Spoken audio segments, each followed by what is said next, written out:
Quelles que soient les difficultés, quels que soient les obstacles, Seigneur, je sais que tu es vivant. Amen. Alors, on va se mettre debout pour ceux qui le peuvent ou qui le désirent simplement. Tu peux rester assis si tu es loué assis. Amen. Parce que la louange sort du cœur. On est chez nous, on est en famille. Et on va célébrer notre Dieu. Et aussi, bonjour à tous ceux qui nous rejoignent aussi sur la chaîne de l'Église, la chaîne YouTube de l'Église. On va célébrer notre Dieu. Ce qui est bien que les nouvelles technologies, c'est qu'on peut célébrer Dieu de n'importe où. Amen. De n'importe quel pays, en Afrique, en Europe, aux Antilles. De la voiture aussi. Amen. Bon, faut pas trop regarder l'écran quand même, mais surtout écouter le son. Amen. Mais on peut célébrer notre Dieu de n'importe où. Amen. Alors on va dire, Seigneur, oui, je te dis oui. Et que cette louange puisse vous fortifier, puisse vous faire du bien. Et que le Seigneur puisse vous bénir en cette matinée. Amen.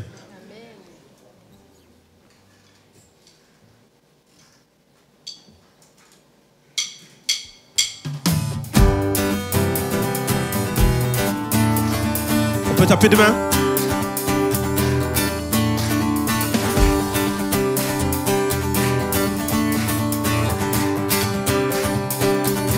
On y va. J'abandonne mes tristesses, j'abandonne mes peines, je les laisse tomber pour la joie du Seigneur. J'abandonne mes souffrances. J'abandonne mes souffrances, j'abandonne ma honte, je les laisse tomber pour la joie du Seigneur. Est-ce que c'est bon ce matin? Laisse-les tomber pour la joie du Seigneur. Seigneur, je veux te dire. On tape des mains. Seigneur, je veux te dire oui. Seigneur, je veux te dire oui. Amen. J'abandonne.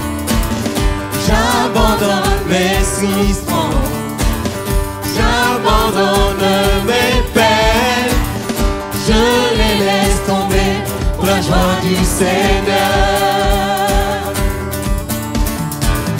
J'abandonne mes souffrances, j'abandonne ma honte, je les laisse tomber pour la joie du Seigneur. Alléluia. Seigneur. Seigneur, je veux te dire oui. Seigneur, je veux te dire oui. Seigneur, je veux te dire oui. Amen. On va reprendre le chant. J'abandonne mes tristesses. J'abandonne mes tristesses, j'abandonne mes peines, je les laisse tomber pour la joie du Seigneur. J'abandonne mes souffrances, j'abandonne ma honte, je les laisse tomber pour la joie du Seigneur. Seigneur, je veux te dire À vous. oui. Seigneur, je veux te dire oui. Seigneur, je veux te dire oui. Amen. Seigneur. Seigneur, je veux te dire oui. Seigneur, je veux te dire oui. Seigneur, je veux te dire oui. Amen. Avec la batterie. Avec Gabriel à la batterie. Seigneur. Seigneur, je On tape les mains. veux te dire oui. Seigneur, je veux te dire oui. Seigneur, je veux te dire oui. Amen. Seigneur, je veux te dire oui. Seigneur, je veux te dire oui. Seigneur, je veux te dire oui. Amen. Dernière fois, Seigneur, je veux te dire oui. Seigneur, je veux te dire oui. Seigneur, je veux te dire oui. Seigneur, je veux te dire oui. Amen.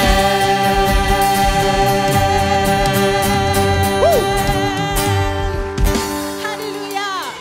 Amen. Est-ce qu'on croyait que Dieu est puissant? Amen. Qu'est-ce qui croit que Dieu est puissant? Amen. Alléluia. Amen. Amen. Alléluia. Et bien, on va le proclamer en ce matin. Amen.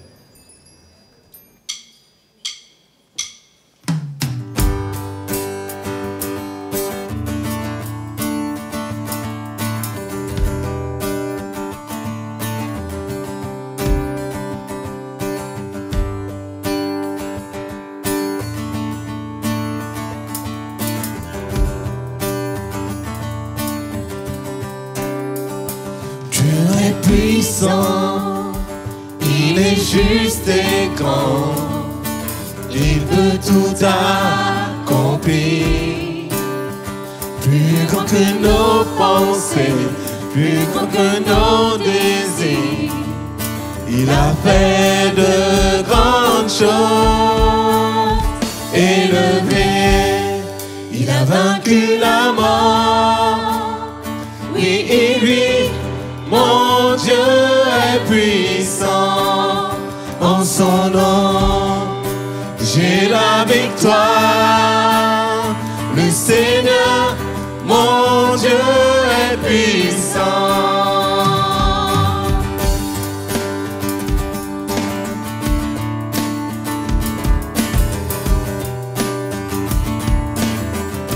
Dieu vit en nous. Dieu vit en nous, il est parmi nous, il ouvre la voie. Plus grand que nos attentes, plus grand que nos espoirs, il a fait de grandes choses. Élevé, il a vaincu la mort.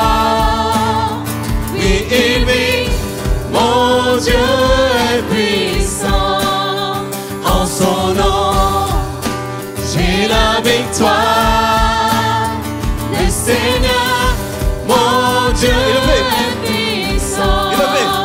Élevé, Proclame-le. il a vaincu la mort. Oui, il vit. Mon Dieu En son nom, tu as la victoire ce matin. En son nom, j'ai la victoire. Le Seigneur, mon Dieu est puissant.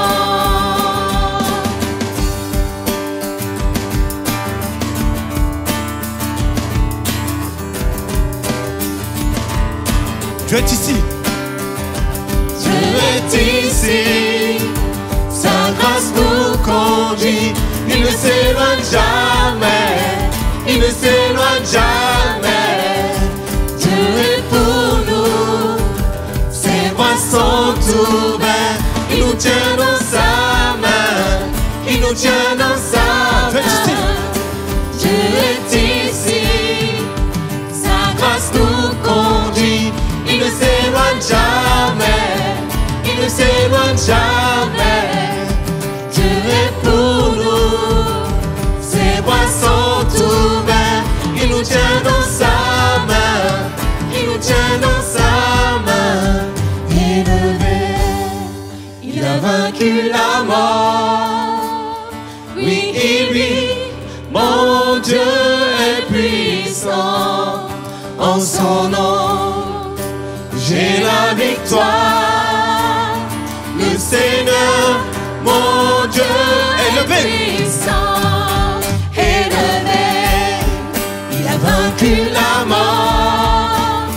Oui, et lui, mon Dieu est puissant. En son nom, j'ai la victoire. Le Seigneur, Élevé. mon Dieu est puissant. Élevé, il a vaincu la mort. Oui, il vit, mon Dieu est puissant. En son nom, j'ai la victoire. Le Seigneur, mon Dieu est puissant. Seigneur, mon Dieu est puissant. Le Seigneur, mon Dieu est puissant. Le Seigneur, mon Dieu est puissant.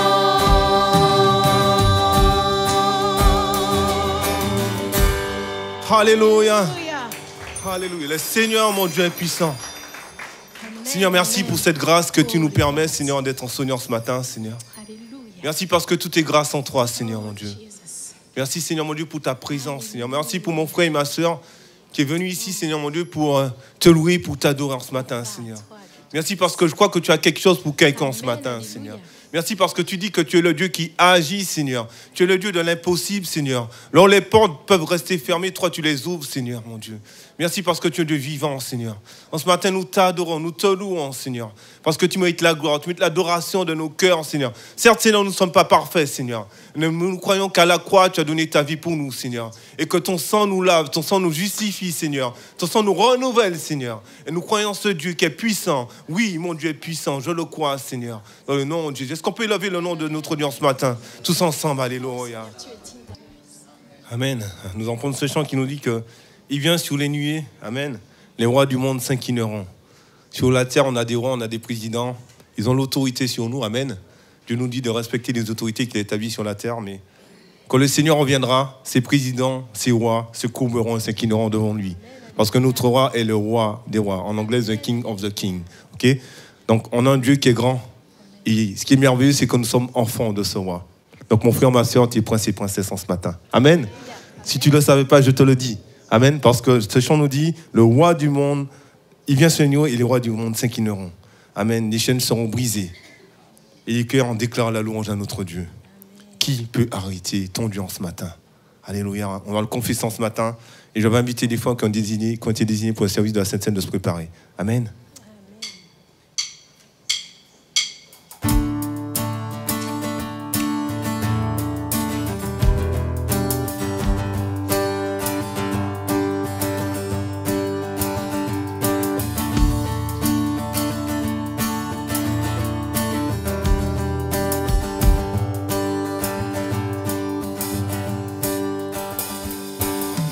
Sur les nuées, les rois du monde s'inclineront.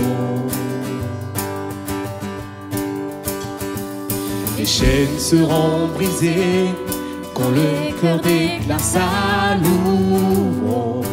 Qui peut arrêter notre Dieu?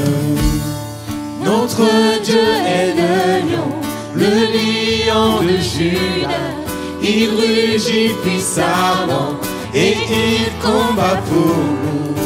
Tout genou fléchit devant lui.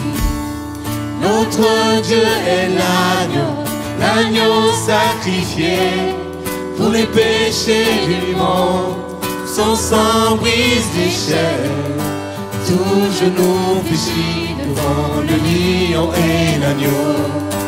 Tout genou fléchit devant lui.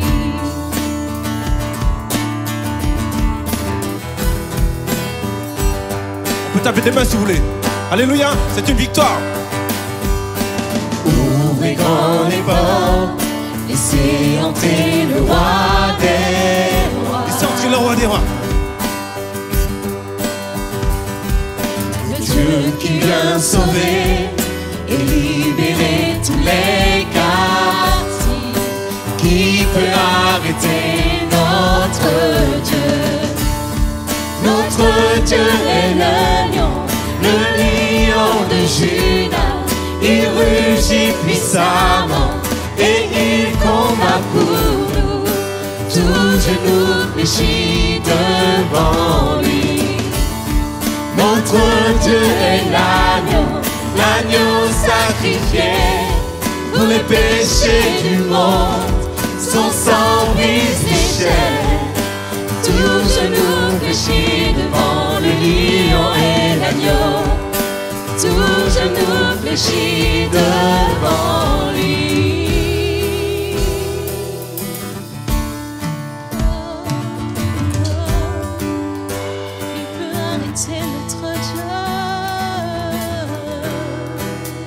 Il peut arrêter notre Dieu.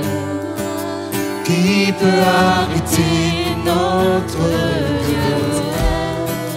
Qui peut arrêter notre Dieu? Qui peut arrêter notre Dieu? Qui peut arrêter notre Dieu? Qui peut arrêter notre Dieu? Qui peut arrêter notre Dieu? Qui peut arrêter notre Dieu? Qui peut arrêter?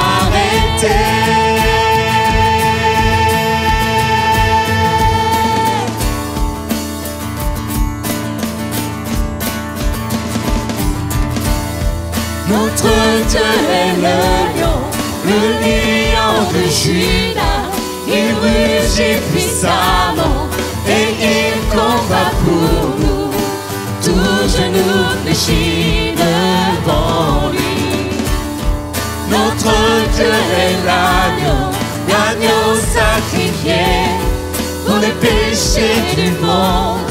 Son sang brise les chaînes. Tout genou fléchit devant le lion et l'agneau. Tout genou fléchit devant lui.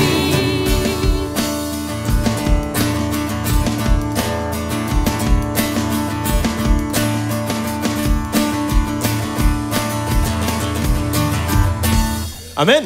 Est-ce qu'on peut acclamer notre Dieu? Alléluia.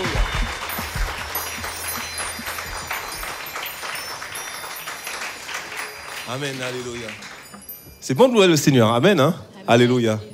On va prendre ce passage dans la parole que Dieu m'a mis à cœur de partager avec vous ce matin. Donc ce qu'on va faire, je vais prendre la parole, ok? On va prendre un chant et après on va se mettre bien et après vous allez distribuer la scène. Vous êtes d'accord? Amen. Alléluia.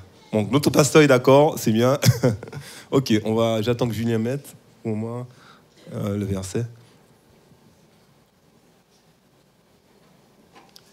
Ok, il se trouve dans 1 Corinthiens 11 à partir du verset 26. Vous pouvez vous asseoir si vous le désirez, restez debout, c'est comme vous voulez. Car toutes les fois que vous mangerez ce pain et que vous buvez cette coupe, vous annoncez la mort du Seigneur jusqu'à ce qu'il revienne. Amen. Ce matin, on l'a chanté, notre Dieu est vivant, il est victorieux. Amen. Et on annonce encore aujourd'hui la mort de notre Seigneur, la mort de notre Sauveur. Amen. Et comme on l'a dit souvent, c'est peut-être un morceau de pain, du jus de raisin, certaines églises, c'est du vin. Mais au-delà d'un symbole matériel, on va dire, c'est un symbole qui est grand. C'est ton Dieu qui a donné sa vie pour toi à la croix. Amen. Et ce qu'il y a de merveilleux dans notre Dieu, c'est qu'on peut toujours encore revenir à la croix. Et comme je le disais, on n'est pas parfait. Et des fois, on nous accuse, on s'auto-accuse. Vous voyez? C'est-à-dire qu'on fait des fautes et puis on se dit non, je ne suis pas digne de l'amour de Dieu. Ce que j'ai fait, c'est inacceptable. Et des fois, on est tellement dur avec nous et l'ennemi se réjouit par rapport à ça parce qu'il ne veut pas que tu aies la connaissance de Christ. Amen. Et Dieu te dit, mais non, je t'aime, je t'ai pardonné. C'est pas grave ce que tu as fait. J'efface encore ta dette, c'est pas grave. Tu es tombé, je te relève. Et c'est ça, parce que Dieu, c'est notre Père. Moi, j'ai des enfants, quand ils font des bêtises, je les aime quand même. Amen. On peut être un peu contrarié, c'est vrai. Mais on les aime. Notre Dieu peut être contrarié aussi. Amen, c'est un Père. Mais au-delà de tout ça, il t'aime. Amen. Il ne regarde pas à tes défauts. Quand Dieu te regarde, peut-être que quand tu te réveilles le matin, tu as les cheveux un peu machin, tu te dis, ah, je suis pas belle. Mais Dieu te regarde, tu te dis, ah, elle est magnifique, ma fille, aujourd'hui. Amen. Même si ton mari ne te le dit pas, ok?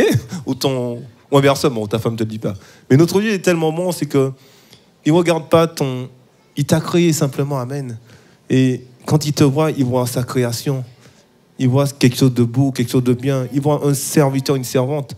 Quelqu'un avec qui il peut faire bouger les choses. Quelqu'un qui peut faire bouger l'église. Amen. Quelqu'un qui peut se servir pour toucher une âme. Nous sommes tous serviteurs en Christ. Amen. Nous sommes tous co-héritiers de notre Dieu, du royaume de Dieu. Et Dieu a été le premier serviteur. Amen. Il a donné sa vie à la croix pour toi. Son sang a coulé. Alors ce matin, notre désir, c'est que vous puissiez prendre conscience de ce privilège que nous avons d'être ici en ce lieu. Amen. Carmine le dit souvent, il y a souvent des chrétiens qui sont persécutés. En Algérie, dans le Moyen-Orient, en Asie, en Inde aussi. Et encore aujourd'hui, on a cette grâce de pouvoir célébrer notre Dieu en toute liberté. Il n'y a pas la police qui nous arrête, qui nous enchaîne. On a encore cette liberté ici en Europe. Il ne faut pas qu'on se prive de cette liberté. Amen. Alors, en ce matin, on va remercier Dieu pour ce qu'il a fait pour nous à la croix. Amen. Pour le sang versé, pour son corps qui a été cloué à la croix pour nos péchés. Il t'a justifié, mon frère, ma soeur, à la croix. Amen. Et tu es enfant de Dieu. Amen. Et si tu as été baptisé d'eau, je t'inviterai à te lever. Amen. Et nous allons prendre ce chant aussi. Ce chant nous dit que ta voix m'appelle sous les eaux sombres. Dans l'inconnu de la dérive. Des fois, dans la vie, on est en dérive, on est en déroute. Et on peut même s'égarer du chemin que Dieu a tracé pour nous. Les choses peut-être très difficiles. On dit non, Seigneur, je ne peux pas y arriver. J'ai envie de tout arrêter, tout abandonner. Et le Seigneur nous dit non, invoque-moi et je te répondrai. Et ce chant nous dit, j'invoquerai ton nom sans cesse. Et quand de la lune les faux s'élèvent, Dans la tempête, mon corps repose. Mon âme repose entre tes mains. Que ça sera une vérité pour nous ce matin. Alléluia. On va le prendre comme une prière. Jérémie va commencer. On va le prendre comme une prière. Je ne sais pas si tu le connais. On va le chanter comme une prière parce que notre Dieu est puissant et est grand. Amen. Et il va te faire du bien ce matin, je crois. Il a déjà commencé. Amen.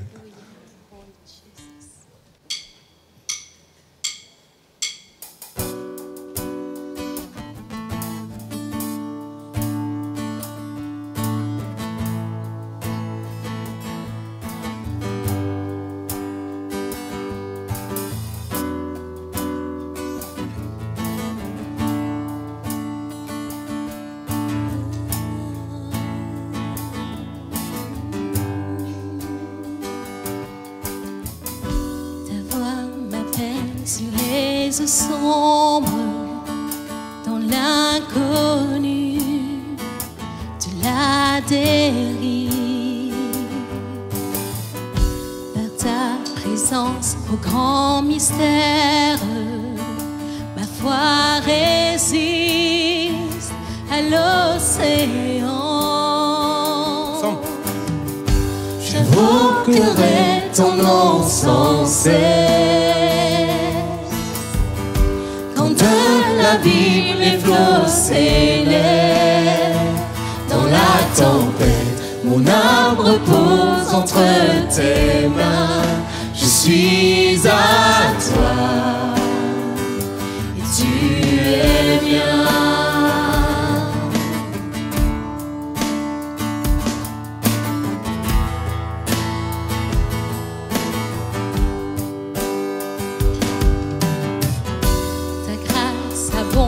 En eau profonde, ta sûre main me conduira. Dans ma faiblesse, la peur m'inonde, mais ta promesse est ma victoire. J'invoquerai ton nom sans cesse. L'abîme, les flots s'élèvent. Dans la tempête, mon âme repose entre tes mains. Je suis à toi et tu es bien.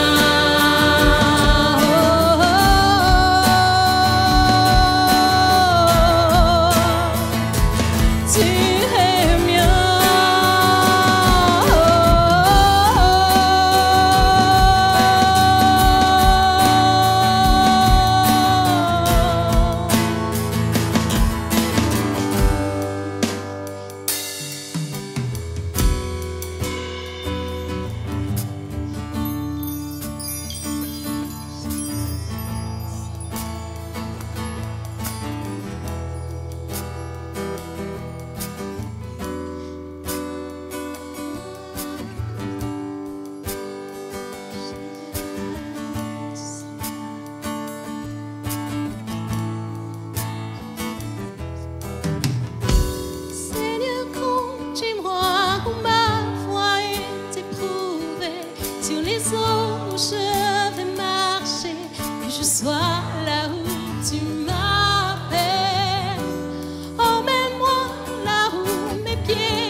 Présence, oh mon sauveur.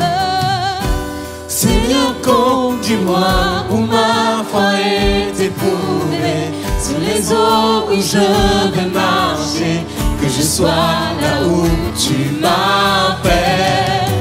Emmène-moi là où mes pieds n'ont jamais marché, et ma foi sera fortifiée en ta présence, oh mon sauveur. Seigneur, conduis-moi où ma foi est éprouvée, sur les eaux où je veux marcher, que je sois là où tu m'appelles. Emmène-moi là où mes pieds n'ont jamais marché, et ma foi sera fortifiée en ta présence, oh mon sauveur.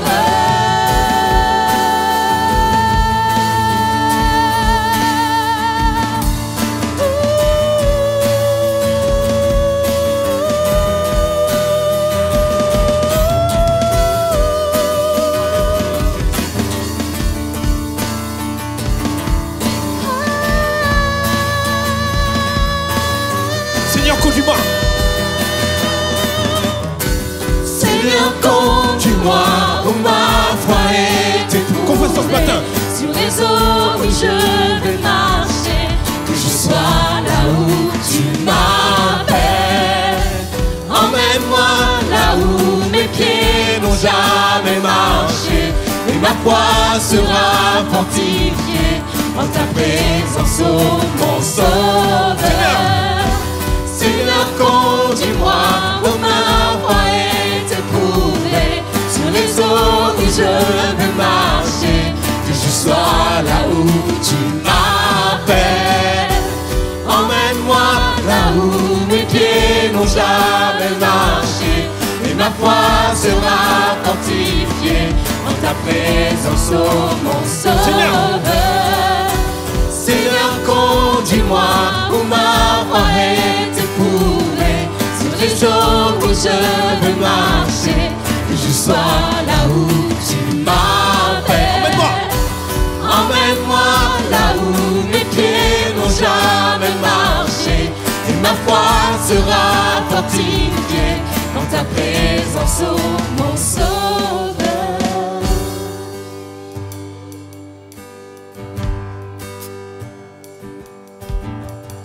J'évoquerai ton nom sans cesse.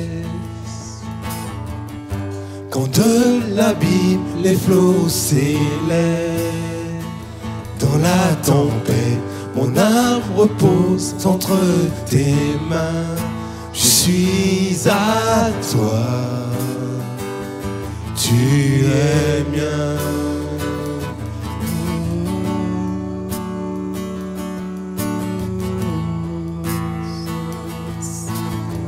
On va reprendre, j'évoquerai ton nom sans cesse. J'évoquerai ton nom sans cesse. Confessons ce matin. Quand de l'abîme les flots s'élèvent, dans la tempête, mon âme repose entre tes mains. Je suis à toi, tu es mien.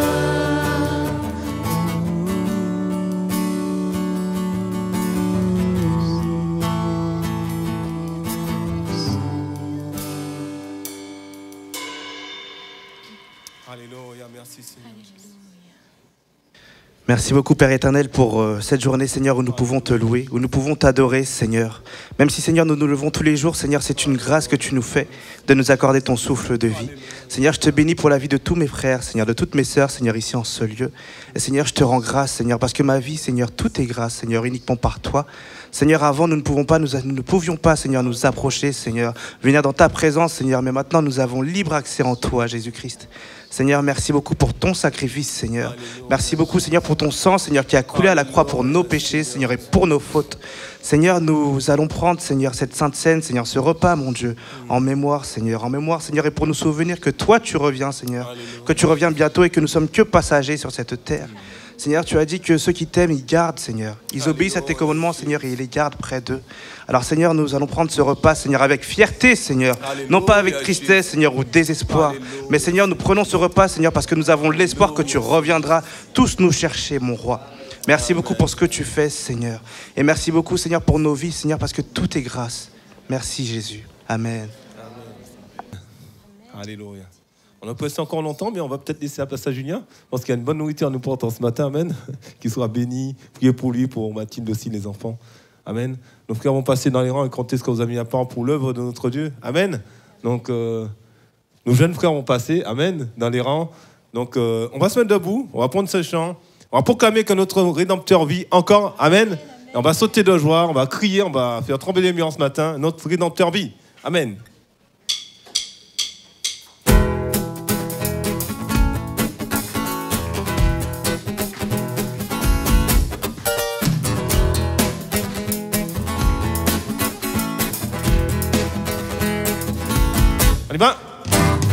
Je sais qu'il m'a secouru, son sang a couvert mes fautes, je le crois, oui je crois. Il a enlevé ma honte, Je suis guéri en son nom, je le crois. Oui, je crois. Je veux proclamer, oh, oh, oh, Jésus a vaincu la mort, mon rédempteur vit, mon rédempteur vit, mon rédempteur vit, mon rédempteur vit.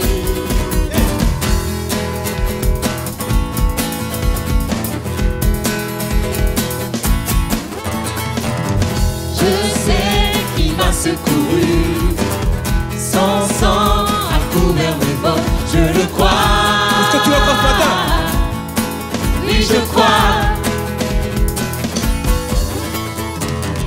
Il a enlevé ma honte, je suis guéri en son nom, je le crois.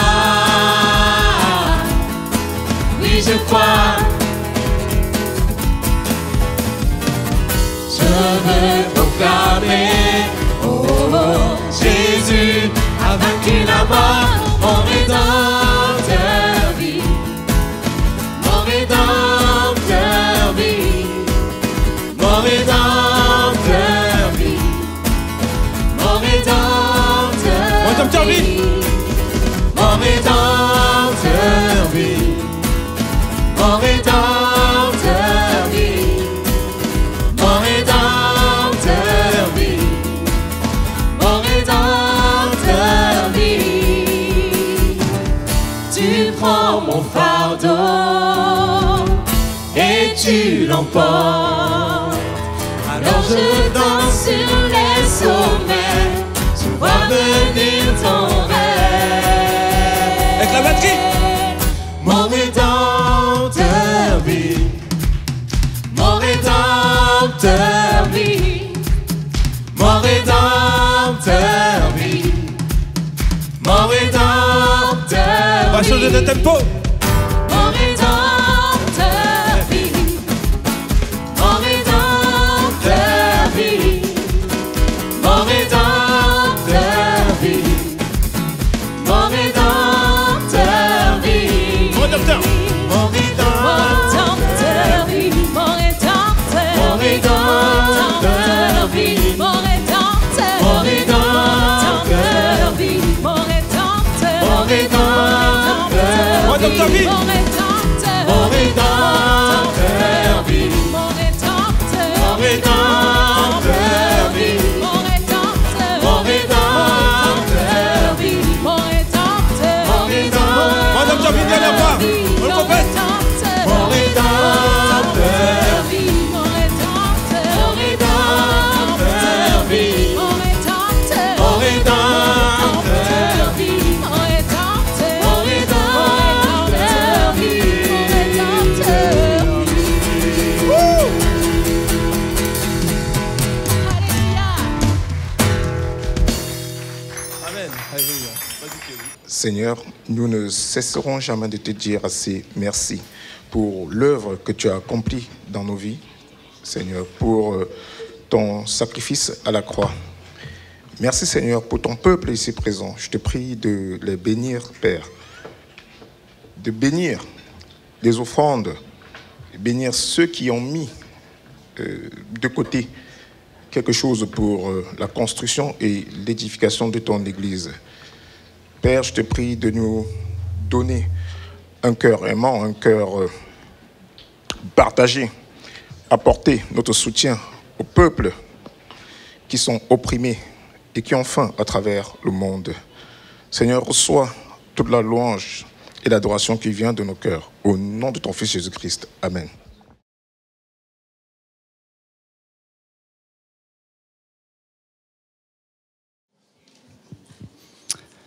Amen. Bonjour à toutes et tous, à tous ceux qui nous ont rejoints depuis tout à l'heure. Soyez les bienvenus dans la maison du Seigneur. Merci à la louange de nous avoir conduits encore. Bienvenue à toi qui nous regarde sur les réseaux sociaux. Nous croyons que là où tu es, le Seigneur également est avec toi et qu'il a une parole pour toi. Amen.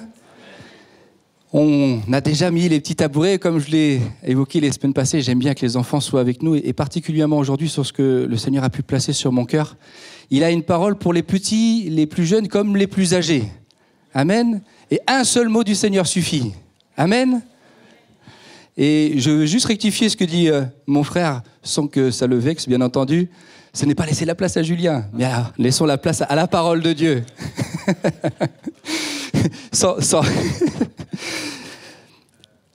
Emmène-nous où notre foi est éprouvée. Rendons-nous compte de ce que nous chantons. Mon épouse m'a fait part de ça il y a 2 semaines. Elle dit, mais la personne qui chante ça, mais elle doit être remplie. Mais prenons conscience de ce que nous chantons. Est-ce que je suis prêt à aller véritablement partout là où le Seigneur veut m'emmener? Et si nous le chantons, on le proclame, il faut s'attendre à ce que ça arrive. Le Seigneur entend, il écoute, on est d'accord. Mais c'est une belle prière, c'est une belle louange.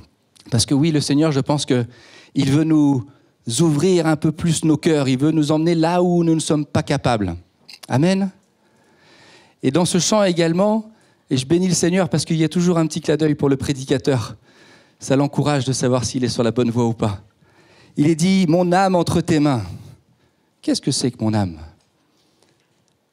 C'est une question qu'on a commencé à aborder jeudi dernier et qu'on va continuer à aborder aujourd'hui. Donc les frères et sœurs qui étaient là jeudi vont peut-être avoir peut-être des répétitions, mais j'ai aussi préparé autre chose, bien entendu. Et ce que le Seigneur place sur mon cœur très clairement, je ne savais pas à quel moment j'allais le dire, mais je vais le dire en introduction. C'est peut-être créer une jalousie en vous, mais une bonne jalousie. Une bonne jalousie. Une jalousie de chercher plus, de creuser encore, d'aller plus loin, de connaître encore plus le Seigneur à travers sa création, à travers la création que je suis. Et c'est ces choses-là qu'on va aborder ce matin. Sans plus tarder, on va ouvrir la parole de Dieu, si vous voulez bien, en Genèse au chapitre 1, et on va lire du verset 20 au verset 31. Genèse 1, versets 20 à 31. Et avant de commencer, je vais vous laisser ouvrir vos Bibles, ou préparer vos téléphones. On va prier, frères et sœurs.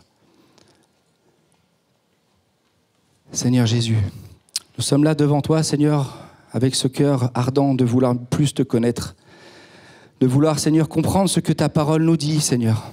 Et sans toi, nous le savons, c'est impossible. Nos esprits sont bien limités, tes voix sont bien au-dessus des nôtres, Seigneur Jésus, mais nous croyons que par ta grâce, Seigneur, par tes révélations, tu peux faire tomber les écailles de nos yeux, tu peux ouvrir nos cœurs à la raison. Alors merci ce matin de sonder, Seigneur, chacun et chacune ici présente, et que, Seigneur, vraiment la vérité puisse resplendir, que tu viennes parler au cœur, Seigneur, que tu viennes vraiment montrer, Seigneur, à qui tu es et qui nous sommes, Seigneur. À toi la gloire, Jésus. Amen. Amen. Donc Genèse chapitre 1, versets 20 à 31. Dieu dit que les eaux produisent en abondance des animaux vivants et que des oiseaux volent sur la terre vers l'étendue du ciel. Dieu créa les grands poissons et tous les animaux vivants qui se meuvent et que les eaux produisent en abondance selon leur espèce. Et il créa aussi tout oiseau ailé selon son espèce. Dieu vit que cela était bon. Dieu les bénit en disant « Soyez féconds, multipliez et remplissez les eaux des mers, et que les oiseaux multiplient sur la terre. » Ainsi, il y eut un soir et il y eut un matin. Ce fut le 5e jour. Dieu dit que la terre produise des animaux vivants selon leur espèce, du bétail, des reptiles et des animaux terrestres selon leur espèce. Et cela fut ainsi. Dieu fit les animaux de la terre selon leur espèce, le bétail selon son espèce, et tous les reptiles de la terre selon leur espèce. Dieu vit que cela était bon. Puis, Dieu dit, faisons l'homme à notre image, selon notre ressemblance, et qu'il domine sur les poissons de la mer, sur les oiseaux du ciel, sur le bétail, sur toute la terre, et sur tous les reptiles qui rampent sur la terre. Dieu créa l'homme à son image, il le créa à l'image de Dieu, il créa l'homme et la femme. Dieu les bénit, et Dieu leur dit, soyez féconds, multipliez, remplissez la terre et assujettissez-la. et dominer sur les poissons de la mer, sur les oiseaux du ciel et sur tout animal qui se meut sur la terre. Et Dieu dit, « Voici, je vous donne toute herbe portant de la semence et qui est sur la surface de la terre, et tout arbre ayant en lui du fruit d'arbre et portant de la semence, ce sera votre nourriture. Et à tout animal de la terre et à tout oiseau, et à tout ce qui se meut sur la terre ayant en soi un souffle de vie, je donne toute herbe verte pour nourriture, et cela fut ainsi. Dieu vit tout ce qu'il avait fait, et voici, cela était très bon. Ainsi, il y eut un soir, et il y eut un matin, et ce fut le deuxième jour. Amen. » Et nous pouvons aller maintenant dans le chapitre 2, et on va lire juste 4 versets, du verset 21 au verset 25. Genèse chapitre 2, 21-25. « Alors l'Éternel Dieu fit tomber un profond sommeil sur l'homme, qui s'endormit. Il prit une de ses côtes et referma la chair à sa place. L'Éternel Dieu forma une femme de la côte qu'il avait prise de l'homme et la mena vers l'homme. Et l'homme dit, « Voici cette fois celle qui est os de mes os et chair de ma chair. On l'appellera femme parce qu'elle a été prise de l'homme. C'est pourquoi l'homme quittera son père et sa mère et s'attachera à sa femme et ils deviendront une seule chair. L'homme et sa femme étaient tous deux nus et ils n'en avaient point honte. Amen. » Amen. La dernière fois que je me suis présenté devant vous, on a pu aborder les révoltes du peuple d'Israël et sans même que nous allons nous en rendre compte, nous allons continuer ça. Mais c'est toujours en posant les fondements. On avait pu voir que ces révoltes étaient en fait le fruit de murmures, et les fruits de ces murmures étaient le fait de la peur, de l'amertume, de l'impatience, l'égocentrisme, le négativisme, l'écoute de la chair, incapable de voir également le plan de Dieu pour nos vies.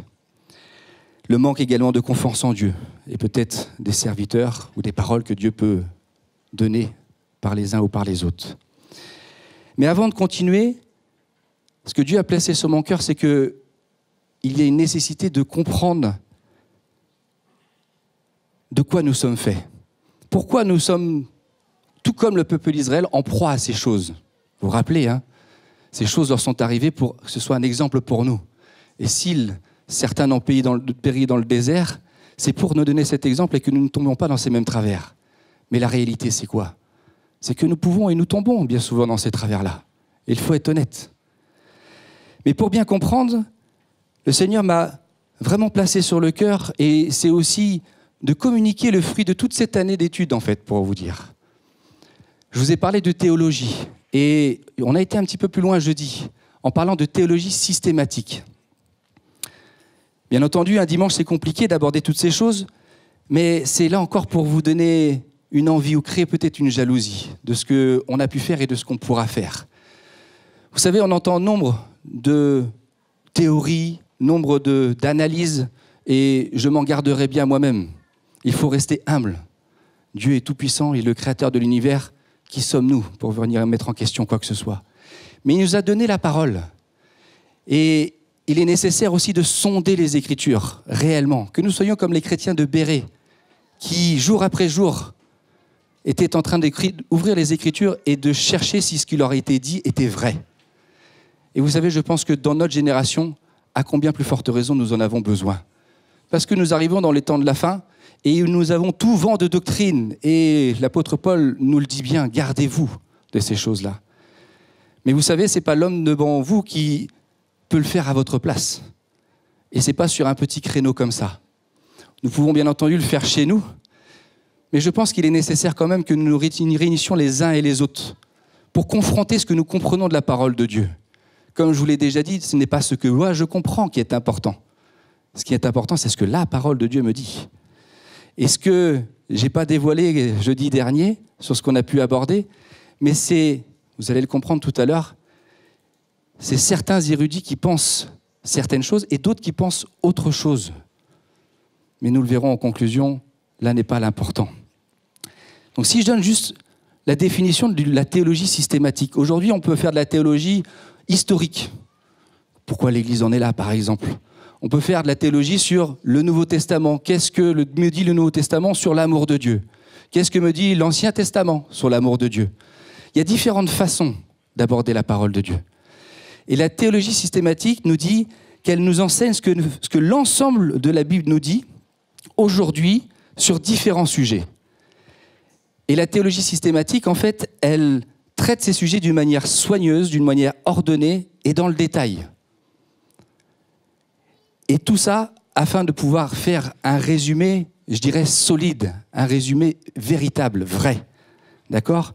Et elle permet aussi de s'assurer que la manière dont on étudie les choses se fait d'une manière méthodique, d'une manière ordonnée et claire et véritable. D'accord ? Et donc je pense que chaque chrétien en a besoin.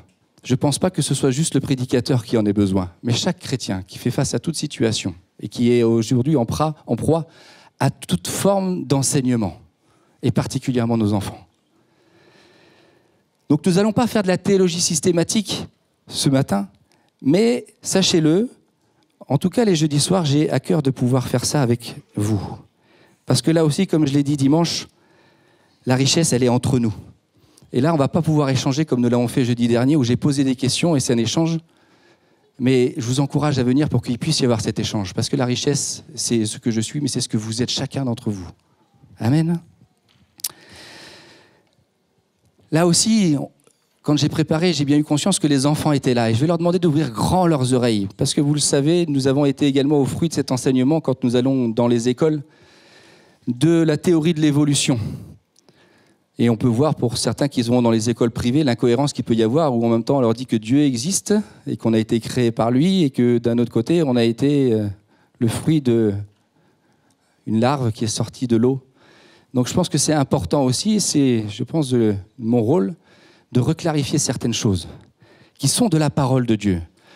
Nous avons lu clairement tout à l'heure que d'abord Dieu a créé les animaux aquatiques, puis ensuite les animaux volants, puis ensuite les animaux terrestres. Et il nous est dit ensuite qu'il a créé l'homme indépendamment et que lui domine sur tous ces animaux. Je me trompe ? Ok. Mais pour bien comprendre tout cela, et pour bien comprendre ce que nous avons lu et ce qui est dit, Dieu a dit que l'homme a été fait à la ressemblance de Dieu, qu'il est l'image de Dieu. Vous le savez peut-être pour certains, ils se sont dit, les Juifs, nous sommes des dieux. Est-ce que c'est ça véritablement que me dit la parole de Dieu ? Et c'est tout ce que la théologie systématique peut nous apporter, avec l'aide du Saint-Esprit, bien entendu. Il nous faut comprendre parfaitement qui est Dieu dans son être et ce qu'il fait. Et je pense que cette année, avec Karim notamment, nous avons pu aborder toutes ces choses dans qui est Dieu, qui est Jésus, qui est le Saint-Esprit. Mais il faut également comprendre qui est l'homme, avec un grand H, et ce qu'il fait. Finalement, nous comprendre. Et comprendre finalement que cette ressemblance, est-ce qu'elle a été communiquée uniquement à Adam, ou est-ce qu'elle a été communiquée de génération en génération ? Est-ce que c'est à partir du moment où Adam et Ève ont procréé ? Est-ce que c'est une transmission génétique ? Ou est-ce que c'est Dieu qui s'est associé à l'homme ? Toutes ces questions, il nous est nécessaire d'y répondre. Parce que je crois vraiment que ça nous aide à comprendre les mécanismes de nos vies, de la manière dont nous sommes faits, et de pouvoir comprendre comment l'ennemi de nos âmes nous attaque également. Et la réponse de la Bible est très claire. En Genèse 5, au verset 3, on peut dire que Seth a été engendré à la ressemblance selon l'image d'Adam. Donc l'image d'Adam, qui était celle de Dieu finalement, a été transmise de génération en génération. Et est-ce qu'il en est pareil après la chute ? Est-ce que Adam a été fait à l'image de Dieu ? Mais est-ce que depuis qu'ils ont péché, depuis qu'ils ont été chassés du jardin d'Éden, nous aussi, nous sommes à l'image et à la ressemblance de Dieu ? On peut se poser la question. La Bible, là aussi, apporte des réponses. Elle nous dit que le péché nous a fait perdre notre moralité, que malheureusement, nous ne reflétons plus la sainteté de Dieu, que notre intellect a été corrompu et que le mensonge nous induit en erreur. Et parce que nous nous sommes rebellés, nous ne rendons plus gloire à Dieu et nous sommes dominés par notre égoïsme plutôt que l'amour. Donc cette image, finalement, est déformée par le péché. Et c'est là toute la difficulté, frères et sœurs. Et c'est là toute le ton grave que je peux apporter avec vous ce matin. Parce qu'il est nécessaire de vraiment sonder les Écritures pour comprendre. Parce que même moi, quand j'ai commencé à étudier ces choses-là, vous savez, je n'ai pas fait des grandes études, je n'ai pas fait d'école de théologie, pour être très clair, mais j'ai passé une année complète, en plus de mon travail et de m'occuper de la charge de l'Église, à préparer un dossier, comme un mémoire, on va dire. Et clairement, le temps n'est pas suffisant. Je ne peux pas dire que je sois un érudit. Eux, ils travaillent tout le temps à ça. Et je sais, parce que je vis les choses comme vous, que le temps n'est pas forcément suffisant pour sonder les Écritures. Mais c'est vraiment cette soif que je veux générer en vous ce matin. C'est ce que vraiment le Saint-Esprit me pousse à vous communiquer. Donc si cette image est déformée, finalement, est-ce que je vais réussir à voir clairement quelle est ma position en Dieu, véritablement? Parce qu'elle est troublée. Et là encore, nous avons l'Écriture qui nous dit que la vraie image, la vraie ressemblance en Christ, c'est Jésus. En Dieu, pardon, c'est Jésus-Christ. Il est l'exemple incarné de ce que nous devrions être représentés. Donc il est le meilleur exemple pour nous. Mais il y a aussi bien d'autres versets, que ce soit dans le Nouveau, mais également dans l'Ancien Testament, qui nous disent quelle est notre position en Dieu. Et tout ça encore, c'est l'Écriture qui nous le dit. Certains pourront se dire, mais non, moi je suis à l'image de Christ. Pourtant, en Colossiens, au chapitre 3, verset 10, il est dit que nous devons être renouvelés pour être l'image de son Créateur, afin de parvenir à une pleine connaissance. Donc il y a bien eu quelque chose qui s'est brisé et nous devons aujourd'hui, maintenant que nous avons été régénérés, que nous sommes passés de la mort à la vie, devenus de nouvelles créatures, nous devons être encore renouvelés pour redevenir, d'une certaine manière, à l'image de Christ. 2 Corinthiens également, 3,18, nous dit que nous devons être transformés à son image. Avant d'aller plus loin, là aussi, nous avons lu certaines choses.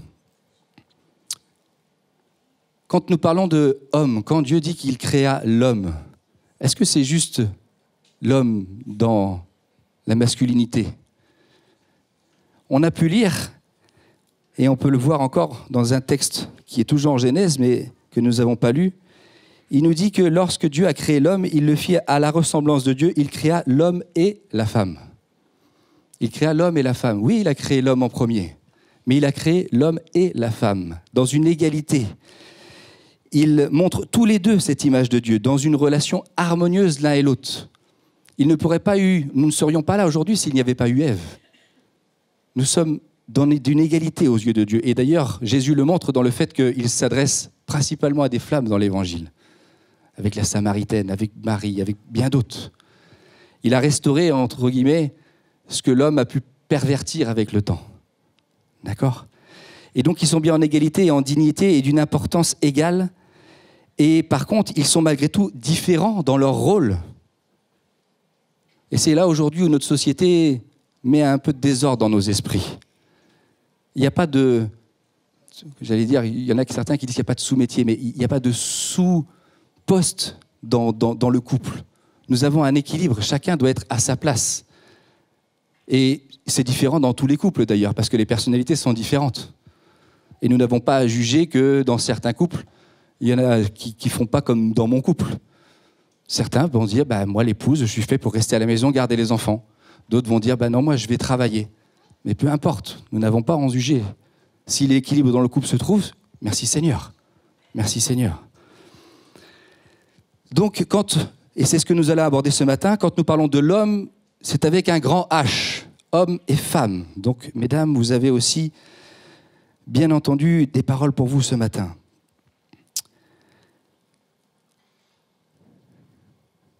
Ça, je l'ai dit en introduction.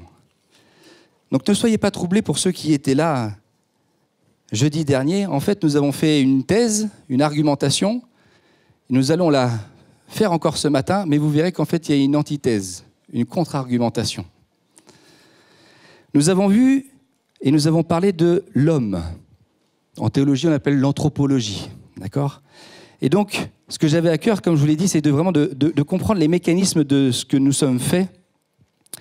Pourquoi ? Afin que, face à certaines situations, nous comprenions en fait ce qui nous arrive et de pouvoir essayer, par la grâce de Dieu, avec l'aide du Saint-Esprit, à être victorieux. Amen. Et même si nous avons abordé des choses et nous avons sondé les Écritures jeudi, on l'a fait que effleurer le sujet. Effleurer. Et ce matin encore, nous allons que l'effleurer. Donc nous allons voir l'anthropologie. J'aimerais aussi mettre une définition sur le mot doctrine. Une doctrine, c'est ce que l'ensemble de la Bible nous enseigne sur un sujet en particulier.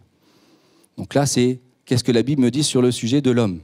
Qu'est-ce que la Bible me dit sur le sujet de Dieu? Qu'est-ce que la Bible me dit sur le sujet des anges, sur les démons? Voilà, tous ces sujets, d'accord?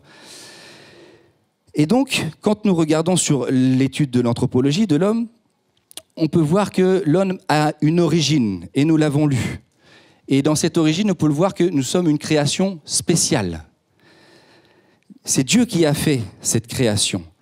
Et il est intéressant de voir dans ce que nous avons pu lire que Dieu a fait les espèces, que Dieu a fait chaque être vivant selon leur espèce. Là, pour les enfants qui sont là ce matin, c'est très clair. Et là aussi, je vais donner des définitions de ce qui est espèce, de ce qui est variété, de ce qui est race, excusez-moi du terme. Mais c'est important parce qu'aujourd'hui, les scientifiques nous égarent dans bien des faux raisonnements. Mais pourtant, la Bible, encore une fois, a des réponses face à tout ça. Et c'est pour ça qu'on l'a pu le lire à plusieurs reprises. Et quand Dieu répète les choses, c'est qu'il y a une raison. Il a fait selon leur espèce, selon leur espèce. Ça a été répété 7 fois exactement. Qu'est-ce qu'une espèce ? C'est une classe de plantes ou d'animaux qui possèdent des propriétés, caractéristiques communes et peuvent être se reproduire indéfiniment sans que ces caractéristiques changent. On va prendre un exemple simple, les chevaux. Ils ont toujours existé et ils sont toujours restés des chevaux. Ok ? Ensuite, on nous a parlé de variété. La variété, c'est quand un spécimen d'une espèce possède des particularités qu'on ne trouve pas dans l'espèce. Donc, par exemple, dans l'espèce chevaux, il peut y avoir des variétés de chevaux de course. Mais il n'en reste pas moins que ça reste des chevaux. D'accord ? Ensuite, il nous est parlé qu'il peut y avoir des races dans les variétés. Et c'est quoi ? C'est que, en fait, dans cette variété, c'est quand la variété est reproduite au cours de plusieurs générations. Et quand Dieu dit qu'il y a des espèces, il ne veut pas dire que les espèces sont incapables de se développer, d'accord ? Mais qu'il y a une barrière qui est mise entre elles. Là aussi, il y a un exemple très simple, c'est pour ça que j'ai pris l'exemple des chevaux, c'est que les hommes ont essayé de faire un croisement entre les chevaux et les ânes. Vous savez ce que ça donne ? Un mulet. Mais le mulet, lui, il est incapable de se reproduire. Donc on voit très clairement qu'il n'y a pas de scission possible.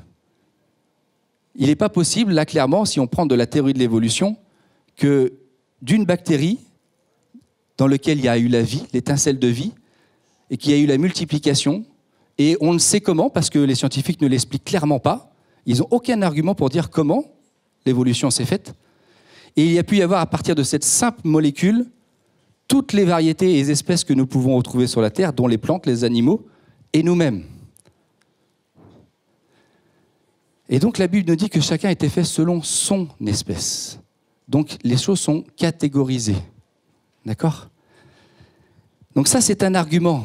Vous commencez à me connaître à chaque fois quand j'introduis mes messages, c'est aussi nous donner les arguments quand nous allons témoigner autour de nous, de pouvoir dire, face à cette situation, non, la théorie de l'évolution, elle est pas vraie finalement. Et d'ailleurs, c'est pour ça qu'elle s'appelle théorie. Ils ne sont incapables de nous dire c'est la vérité. Jésus dit, je suis la vérité, le chemin et la vie. Et les hommes ne peuvent l'affirmer. Amen.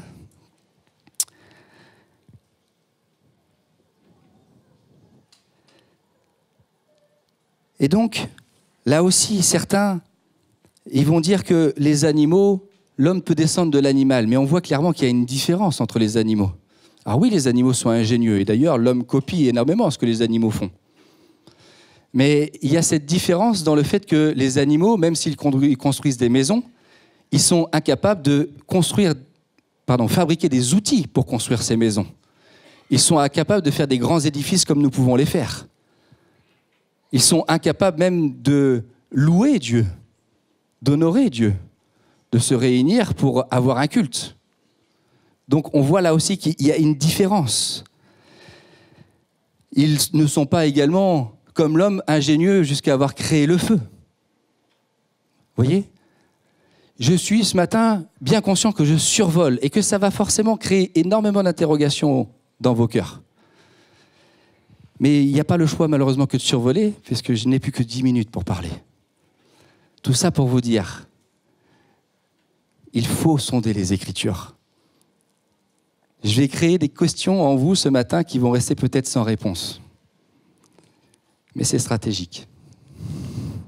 Vous savez, avec les jeunes, on a abordé déjà pas mal de ces thèmes cette année. Mais là aussi, on n'a que survolé. Je leur ai fait part simplement que de la synthèse que j'avais pu faire. Mais on peut aller beaucoup, beaucoup, beaucoup plus loin. Et on pense souvent avec Dieu que je connais et que je peux m'arrêter là, ça va, je suis sauvé, tout va bien, ça suffit. Oui, après, libre à chacun. Mais je pense que pour avoir une vraie victoire, il faut aller plus loin. Donc du coup, nous avons vu très très rapidement qu'est-ce qu'est la nature, l'origine de l'homme. Et nous allons ensuite voir la nature de l'homme. Et ça, je pense que ça va interpeller un certain nombre d'entre vous. Genèse au chapitre 2, verset 7, nous pouvons dire que l'Éternel Dieu forma l'homme de la poussière de la terre, il souffla dans les narines un souffle de vie, et l'homme devint une âme vivante. Donc là, en fait, on a deux aspects.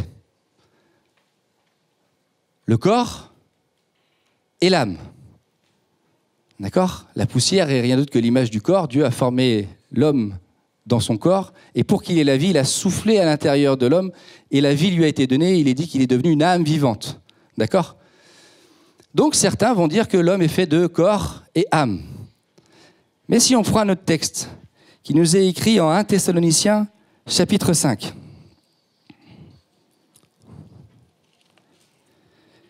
Et on va lire au verset 23. « Que le Dieu de paix vous sanctifie lui-même tout entier et que tout votre être, l'esprit, l'âme et le corps, soient conservés irréprochables lors de l'avènement de notre Seigneur Jésus-Christ. » Là, on a quelque chose de supplémentaire. Au début, nous avions une substance matérielle, le corps, et une substance immatérielle, l'âme. Et là, il nous est parlé de l'esprit, une troisième substance immatérielle. Nous sommes d'accord ? Est-ce que j'ai perdu quelqu'un ce matin-là ? Vous êtes tous là ? Amen. Merci Seigneur. Il m'écoute. Donc là, clairement, jeudi dernier, on a abordé ce qui est appelé la tripartite, la trichotomie. Donc c'est des érudits qui évoquent le fait que nous sommes faits de 3 parties. Et il y en a d'autres qui sont de la tripartite, de la dichotomie, et qui eux évoquent que nous sommes faits que de 2 parties. D'accord ? Donc il ne s'agit pas d'avoir des débats de mots, mais là encore de faire comprendre que de faire une théologie précise, systématique, qui a une véritable application sur nos vies est nécessaire pour ne pas se laisser tromper. Et donc là, ce matin, nous allons voir la théorie de ceux qui pensent que c'est de la trichotomie, donc que nous sommes faits en 3 parties, corps, âme et esprit. D'accord ? Donc ils disent que l'esprit et l'âme sont bien distinctes, mais elles sont inséparables. Elles sont perméables l'une à l'autre et sont interpénétrables. Mais par contre, ils représentent l'un et l'autre 2 modes opératoires de la substance non physique, immatérielle de l'homme, des choses qu'on ne voit pas. Et dans les Écritures, on peut voir qu'elles sont si proches que des fois, elles sont employées de temps en temps pour une thématique esprit et de temps en temps pour âme. Par contre, il est bien clair dans l'Écriture qu'elles sont interchangeables. Il n'y a pas de possibilité de les dissocier l'une à l'autre. L'âme, selon certains, est en relation avec la vie présente, mais on parle bien de la même chose, de l'esprit qui, elle, est évoquée par rapport à la vie passée. Donc quand les personnes sont décédées. D'accord ? Et il nous est également dit que les serviteurs de Dieu, ils étaient ravis en esprit. Donc quand il y a un enlèvement. D'accord ? Donc selon eux, l'homme est fait de corps, âme et esprit. Et je ne vous cache pas, moi, quand je lis ce dernier verset que nous avons lu, corps, âme et esprit, je fais un raccourci, je me dis, nous sommes faits de cette tripartite. D'accord ?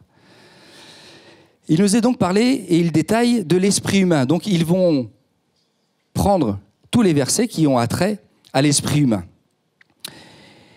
Il nous est dit que l'esprit humain est réparti dans chacun d'entre nous. Chacun a son propre esprit. D'accord ? Nous n'avons pas l'esprit de quelqu'un d'autre. Que cet esprit, comme nous l'avons lu, est fait par le Créateur. Que cet esprit est même capable de renouvellement et de développement. Il est le centre de la vie, il est le source de la vie humaine. Et ils décrivent en disant en fait que l'esprit est donc est le siège de la personne, de ses sentiments, et l'âme vient faire le lien en fait entre l'esprit et le corps.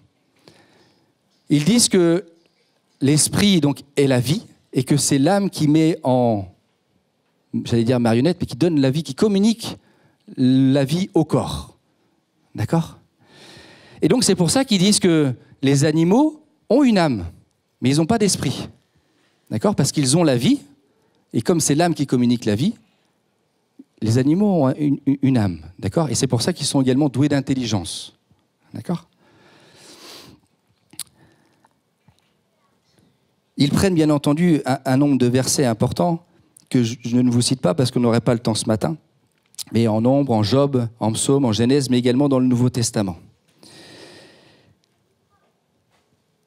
Il dit également que l'esprit contient la vie et donc humaine et l'intelligence, et il différencie l'homme de toutes les autres créatures. Ils nous disent que dans l'esprit, il y a la qualité donc, et le caractère de l'homme. Et il nous est dit que nous pouvons avoir plusieurs formes d'esprit. Et là aussi, ça pose question. Et malheureusement, je n'aurai pas eu le temps d'y répondre. Mais nous pouvons avoir un esprit de perversité, de légèreté, un esprit emporté, un esprit agité, ou un esprit humble et contrit, un esprit d'esclavage, ou un esprit de jalousie. Mais il y a une recommandation qui nous est faite. Il nous est dit en Malachie 2, au verset 15, de prendre garde à notre esprit. Il nous est dit également de gouverner sur notre esprit. Vous savez, vous vous rappelez, quand David dit « Ô mon âme, pourquoi t'affliges-tu » Il parle à son âme. Là aussi, c'est intéressant et je pense que c'est bien de savoir tout ça. Est-ce que je dois parler à mon âme pour être victorieux ? Pour sortir de certaines détresses, pour sortir de certaines afflictions ? Et il nous est dit également qu'il est nécessaire d'avoir confiance en Dieu afin qu'il change notre esprit. Alors certains pourront dire, moi je suis né de nouveau, Dieu m'a donné un cœur nouveau et m'a donné son esprit et je suis renouvelé.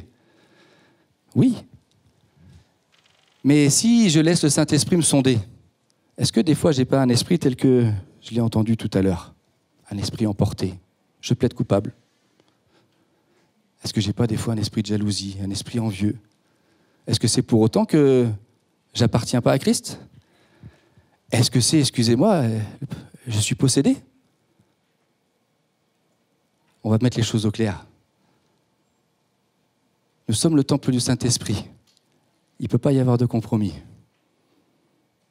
Il n'y a pas de cohabitation possible dans le temple, le cœur de quelqu'un qui a donné sa vie à Christ. D'accord ? Par contre, nous avons vocation à faire mourir ces choses qui sont de notre esprit, très clairement. Les mauvaises choses viennent de nos cœurs, c'est aussi une image, ça vient de nous. Et ces choses-là, nous devons les crucifier à la croix. Quand le Saint-Esprit met en lumière, nous devons simplement reconnaître et dire « Seigneur, pardonne-moi ». Et comme il est dit, avoir confiance qu'il nous renouvelle dans notre esprit. Et c'est pour ça que Paul nous encourage à être renouvelés jour après jour dans notre intelligence. C'est une marche, la vie chrétienne. Ce n'est pas un avis, une position à arrêter. Et il est dit que quand des mauvaises passions gouvernent une personne et qu'elle manifeste un esprit pervers, par exemple, c'est que la vie de son esprit, donc sa vie personnelle, a détrôné la vie de l'esprit en elle. L'esprit a combattu, mais elle a perdu. Rappelez-vous, Jésus qui dit « La chair est faible, mais l'esprit est de bonne volonté ». Nous-mêmes, nous ne pouvons pas nous rendre victorieux de ces choses. Mais par la grâce de Dieu, nous le pouvons. Par la grâce de Dieu, nous le pouvons. Et donc, comme Paul nous le dit également, l'homme obéit à ses appétits et il est donc devenu charnel. Il est devenu charnel.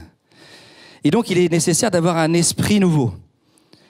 Et seul celui qui est à l'origine de la vie, celui qui a insufflé dans le corps de l'homme la vie, est capable de donner ce renouveau, de capable, comme nous le savons, de régénérer.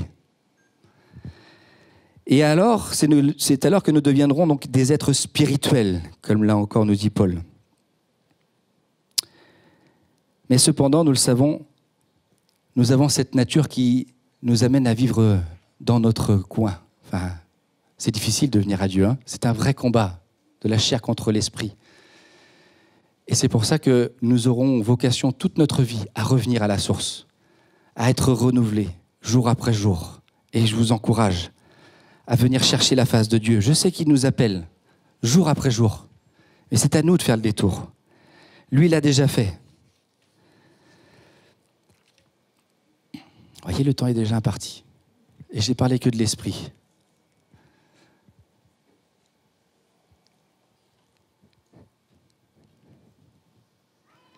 Est-ce que je continue un petit peu en parlant de la nature de l'âme? Donc là, comme je vous l'évoquais, hein, c'est ce que les trichotomistes disent, ceux qui croient à la tripartite. D'accord? Donc la prochaine fois, on pourra voir ceux qui croient à la deux parties. Et c'est là où on va rentrer dans la théologie systématique, en posant tous les versets à plat. Il nous est dit que l'âme est le principe intelligent qui donne la vie et anime le corps, comme je l'ai dit tout à l'heure, et ils se servent des sens du corps afin d'explorer les choses matérielles. Je vais le répéter. L'âme est le principe intelligent qui donne la vie et qui donc communique cette vie au corps et qui se sert du corps avec ses sens pour explorer les choses matérielles que nous touchons. C'est bon? J'ai mis énormément de temps à comprendre tout ça, hein. Donc si ce matin tu as des difficultés, c'est normal. Et donc il utilise également nos organes, notre corps, pour s'exprimer et pour communiquer avec le monde extérieur. D'accord? Donc là, en fait, si je le traduis simplement, notre corps est une simple enveloppe finalement. D'accord? C'est bien notre être intérieur, c'est bien notre esprit qui est notre personnalité, qui nous sommes, qui se sert de l'âme, qui, elle, communique la vie au corps et qui, du coup, a possibilité de toucher et de sentir les choses matérielles. D'accord? Et donc, elle est à l'origine le résultat du souffle surnaturel de l'Esprit de Dieu dans l'homme. Et malgré qu'elle soit le don de Dieu, comme il nous est dit en Zacharie 12, elle n'est pas une partie de Dieu. Ce n'est pas parce que Dieu a soufflé en nous que nous sommes devenus Dieu. Quand nous lisons le texte, nous sommes l'image d'eux, c'est-à-dire comme Dieu, mais pas Dieu. D'accord? À la ressemblance de Dieu.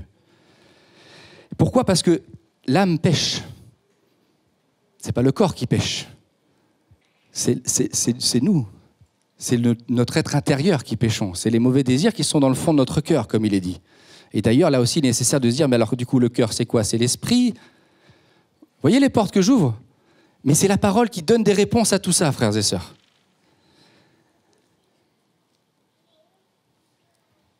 Je vais essayer d'aller vite quand même.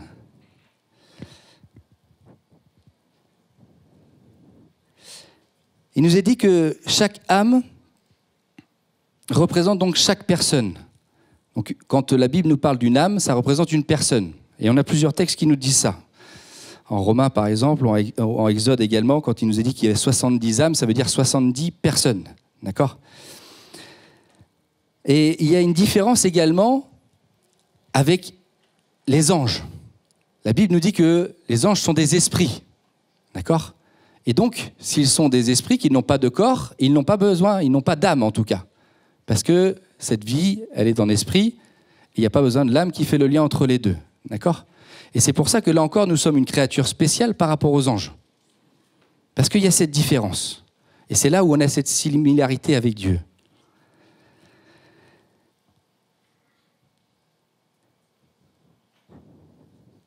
Les esprits également, les anges, eux, sont différents de Dieu. Parce qu'eux, ils sont créés et ils sont finis. D'accord? Et Dieu, lui, nous le savons, il est infini. Il est éternel. Donc encore, pour revenir, comme l'esprit, l'âme est rien d'autre que le résultat du souffle de Dieu dans l'homme. Et les experts ont divisé les choses en deux parties. Et c'est là, en fait, où ça répond à une des questions que j'ai posées tout à l'heure. Est-ce que à chaque naissance, Dieu crée l'âme, ou est-ce que c'est l'âme qui est transmise génétiquement parlant? Et donc, il y a ces deux, et nombre de versets qui sont utilisés pour répondre à ces deux questions. La première, c'est chaque âme est une création divine immédiate, non reçue des parents. Et on a en Ésaïe 57, quand il nous dit que les âmes que j'ai faites, donc sous-entendu toutes les âmes que j'ai faites. En Ecclésiaste, que l'esprit retourne à Dieu qui l'a donné. En hébreu, soumis au Père des esprits. Zacharie, qui a formé l'esprit de l'homme au-dedans de lui. Donc tout ça nous dit bien que c'est Dieu qui a créé tous les esprits. D'accord ? Et il y a la deuxième réponse qui nous dit que l'âme est transmise par les parents. Et nous avons un certain nombre de textes qui nous le disent. En Jean, lesquels sont nés non par le sang, ni de la volonté de la chair, ni de la volonté de l'homme, mais de Dieu. En Jean également, ce qui est né de la chair est chair, et ce qui est né de l'esprit est esprit. Donc là, ça veut dire qu'il faut être renouvelé, d'avoir donné sa vie pour redevenir esprit. Donc certains croient aussi que ceux qui ne sont pas convertis n'ont pas d'esprit. Là aussi, je n'aurai pas le temps d'y répondre ce matin, mais si vous venez les jeudis, on y répondra. En Romains aussi, par un seul homme, le péché est entré dans le monde, et par la mort, le péché. À Corinthiens 15, dans l'Adam, tous meurent, et même aussi dans le Christ, tous seront rendus vivants.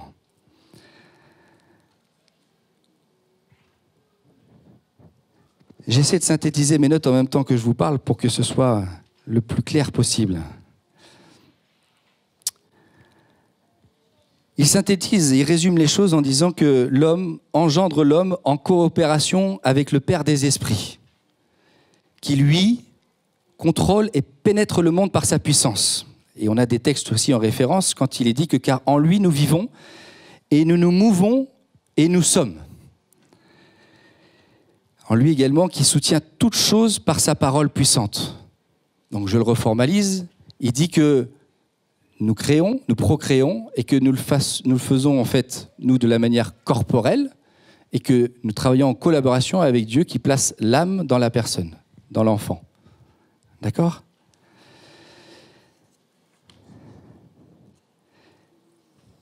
Je vais malheureusement pas avoir le temps de continuer.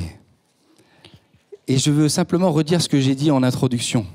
Il nous faut faire preuve de beaucoup d'humilité. Et je fais preuve beaucoup d'humilité par rapport à toutes ces choses. Parce qu'on touche à des choses qui sont pas du matériel, qu'on ne voit pas. Et la parole aussi est très claire. L'origine de toutes ces choses reste un mystère voilé. C'est l'Écriture qui nous le dit. En Ecclésiaste, il nous dit « Comme tu ne sais point quel est le chemin de l'esprit, ni comment se forment les os dans le ventre de celle qui est enceinte, ainsi tu ne connais pas l'œuvre de Dieu qui fait tout. » On peut lire également un dernier texte, et je voudrais bien que vous l'affichiez en psaume 139, versets 13 à 16.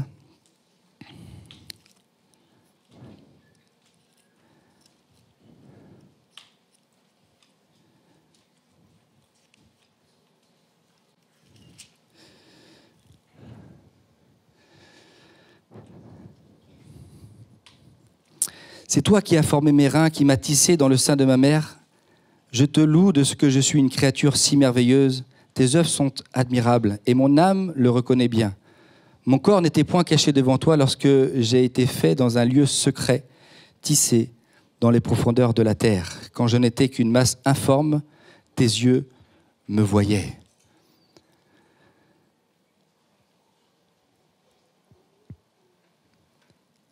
Donc je ne sais pas ce que vous pensez de tout ce que j'ai pu aborder avec vous ce matin.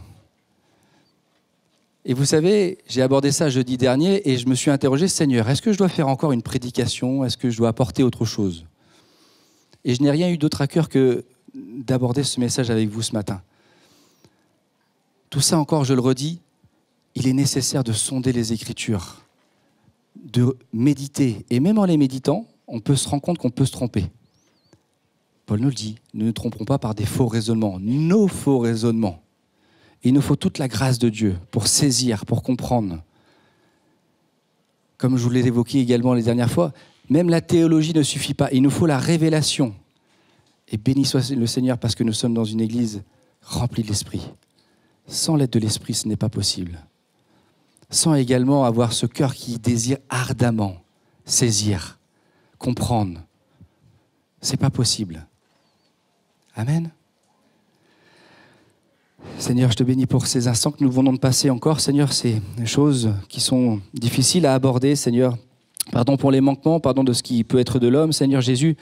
Mais je sais qu'une seule parole de toi, Seigneur, a pu encore révéler, a pu faire grandir, a pu amener encore plus loin, a pu faire agrandir nos cœurs, Seigneur. Alors merci de faire grandir encore cette semence, Seigneur, dans la semaine qui va venir, que dans le cœur de mon frère, de ma sœur, dans mon cœur, Seigneur, il puisse y avoir plus de toi, Seigneur, et moins de nous, Seigneur. Que vraiment tu prennes toute la place, Seigneur, et que tu nous donnes cette grâce d'avoir soif et faim de toi, Seigneur. Cette vraiment faim et soif, Seigneur, qui est enflammé, qui est embrasé, Seigneur. Je n'ai pas les mots, Seigneur, mais tu es tellement grand, tellement merveilleux pour nous, Seigneur. Et je te demande encore toute la grâce et je te demande pardon pour les manquements que nous pouvons avoir, que mon frère, ma sœur peut avoir, Seigneur, de toutes les fois où ta voix nous appelle à toi et toutes les fois où nous détournons le regard, Seigneur.